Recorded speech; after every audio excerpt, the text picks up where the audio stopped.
Jos, Gibran masuk daftar 40 tokoh berpengaruh tanah air. Gak songong kayak sebelah, Gibran malah rendah hati.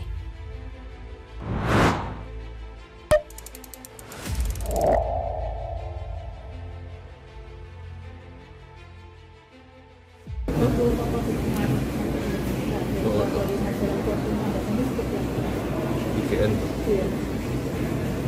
kurang kesini aku tahu belum mau jadi 40 jadi usia di bawah 40 tahun tapi menjadi Korpi undercore. Rumah cowok rumah sini sok ini biar masyarakat semua rumah tuh coba kirim ke link aja aku mau foto di sini. Selama ini udah merasa itu nggak visi misi atau targetnya udah ada tercapai belum? Masih jauh, masih harus kerja keras PR sih.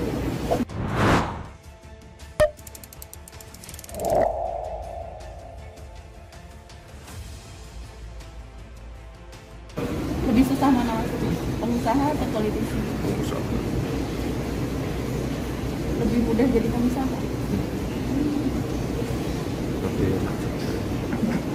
ikan hidup nggak cari enaknya. Kenapa mas?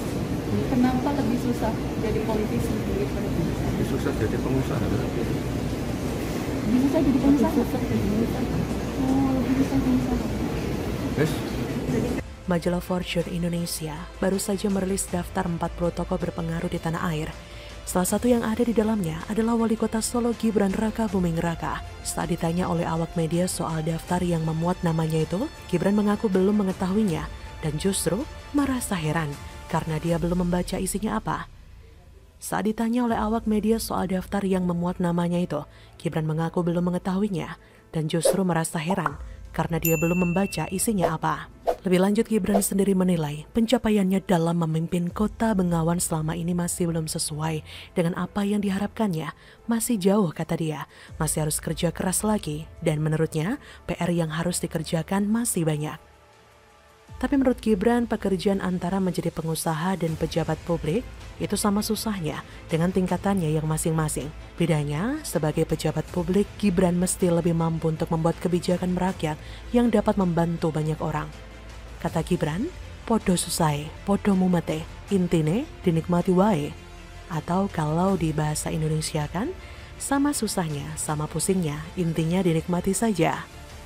Jurnalistar, sebagai informasi, baru-baru ini majalah Fortune Indonesia merilis tajuk utama 40 Under 40 atau daftar 40 tokoh Indonesia berusia di bawah 40 tahun yang mampu menjadi agen perubahan.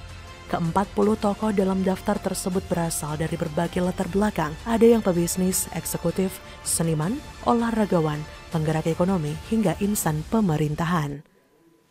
Kendati demikian, jejak rekam masing-masing tokoh berlainan, semuanya tetap menunjukkan satu dedikasi yang sama, yaitu membuka jalan baru bagi Indonesia. Gibran pun juga mengungkapkan, Gibran lebih memilih jadi yang berprestasi ketimbang terpopuler alias terpegah. Ia juga tidak menganggap sebutan wali kota terpopuler sebagai kelebihan dibandingkan kepala daerah lain. Ia mengaku masih banyak kepala daerah lain yang juga lebih berpengalaman memimpin. Jadi pengusaha lebih sulit, berarti jadi pemerintahan kepala daerah lebih mudah. Ya udah, podo angel jan. Podo mumet. Ora intine dinikmati wae. Bedanya apa mas jadi pengusaha sama pemerintahan yang Ya podo-podo wae. Ngalir wae. sesuai visi misi dulu ya mas, kalau menjadi kepala daerah bisa lebih banyak yang terbantu. Oh, udah. Iya, dulu gitu mas. Ya. Ani tunggu itu kan tadi apa Fortune under 40. Tunggu. Kendati demikian, jurnalistar, Gibran tidak menampik popularitasnya dapat membawa dampak positif untuk kota Solo. Dengan semakin banyaknya berita tentang Gibran, nama kota Solo dapat dikenal publik yang lebih luas. Sebelumnya, Gibran juga dinyatakan sebagai wali kota terpegah sepanjang 2021 oleh Indonesia Indicator atau I2.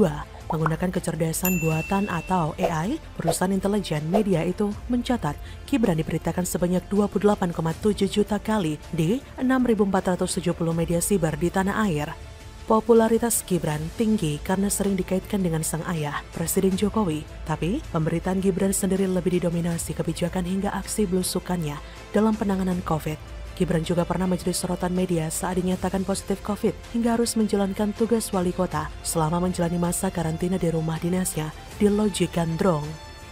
Tak pelak memang jika menilai kinerja dari wali kota Solo ini memang penuh ambisi, guna memberikan rasa aman bagi warganya, memberikan manfaat dan juga mengayomi, bukan ambisi untuk kepentingan dirinya sendiri. Kualitas dari seorang pemimpin dilihat dari bagaimana dia pandai menyelesaikan permasalahan yang ada di masyarakat dan juga mengelola anggaran yang ada agar sebisa mungkin bisa dirasakan oleh warga juga.